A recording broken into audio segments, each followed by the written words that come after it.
Well, good morning, everyone. Just a handful of days remaining in 2023, and it may be below average for a good part of the rest of the year, but that has not been the norm this month. You can see all of the above average days, just 5 days that are below average. But I think over the last 4 days of the year, we may be able to add 1 or 2 more below average days. But again, that's the exception rather than the rule.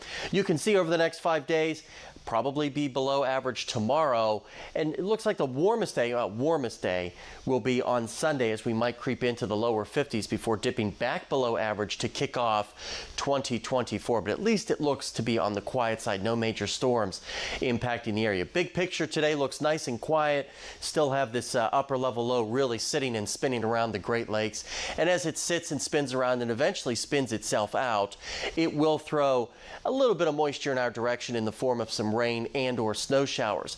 As we go through the rest of the day for your area across the tri-state region, it depends on where you are. There could be a couple of sprinkles, maybe some peaks of sunshine as well, but remaining chilly with temperatures upper 30s and lower 40s. That is about it.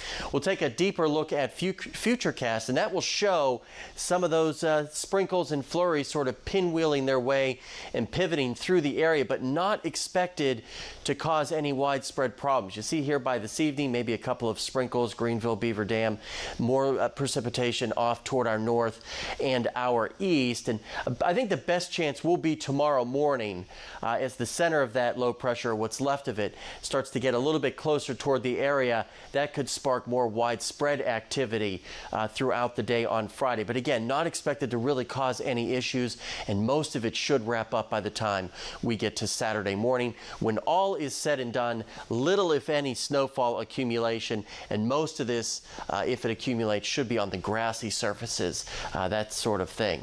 Temperatures tonight right around the freezing mark, and will rebound tomorrow. Not much, struggling because of all the cloud cover to get into the upper 30s. Closer look at the extended forecast shows the upcoming weekend. If you've got travel plans wrapping up 2023, you should be okay. Plenty of sunshine on Saturday. Clouds start to move back in on Sunday. A quiet start for our New Year's, and then the rest of the week, next week, looks pretty comfortable.